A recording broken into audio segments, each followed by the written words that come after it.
The Earth intercepts a lot of solar power, 173,000 terawatts. That's 10,000 times more power than the planet's population uses. So is it possible that one day the world could be completely reliant on solar energy? To answer that question, we first need to examine how solar panels convert solar energy to electrical energy. Solar panels are made up of smaller units called solar cells. The most common solar cells are made from silicon, a semiconductor that is the second most abundant element on Earth. In a solar cell, crystalline silicon is sandwiched between conductive layers. Each silicon atom is connected to its neighbors by 4 strong bonds, which keep the electrons in place so no current can flow. Here's the key. A silicon solar cell uses 2 different layers of silicon. An N-type silicon has extra electrons, and P-type silicon has extra spaces for electrons, called holes.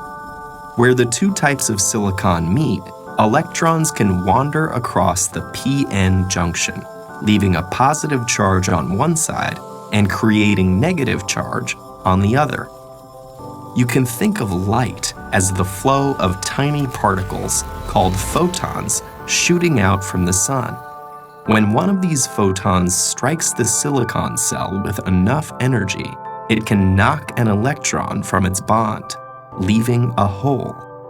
The negatively charged electron and location of the positively charged hole are now free to move around.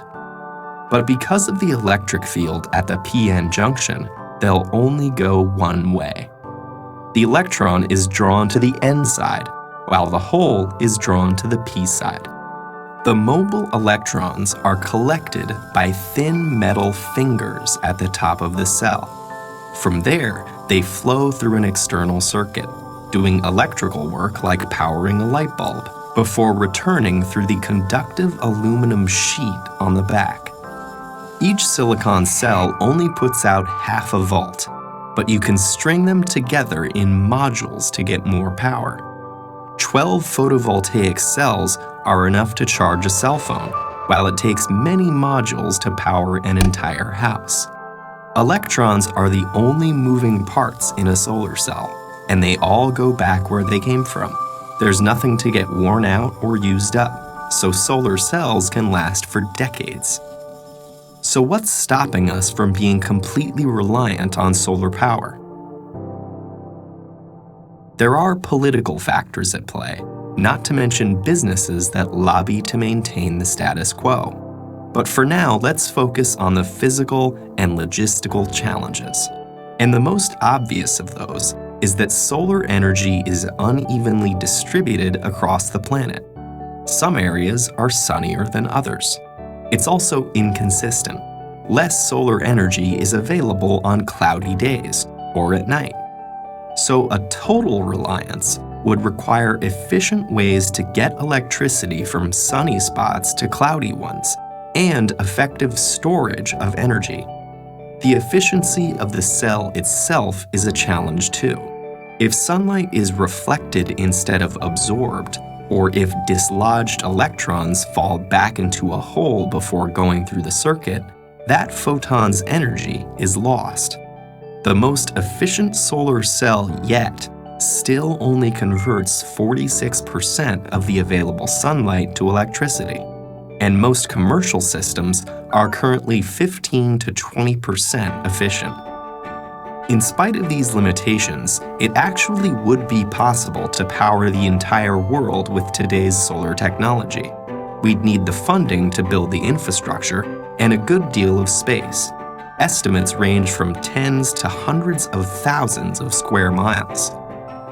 Which seems like a lot, but the Sahara Desert alone is over 3 million square miles in area.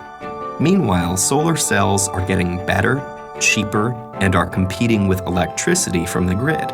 And innovations like floating solar farms may change the landscape entirely. Thought experiments aside, There's the fact that over 1 billion people don't have access to a reliable electric grid, especially in developing countries, many of which are sunny. So in places like that, solar energy is already much cheaper and safer than available alternatives like kerosene. For, say, Finland or Seattle, though, effective solar energy may still be a little way off.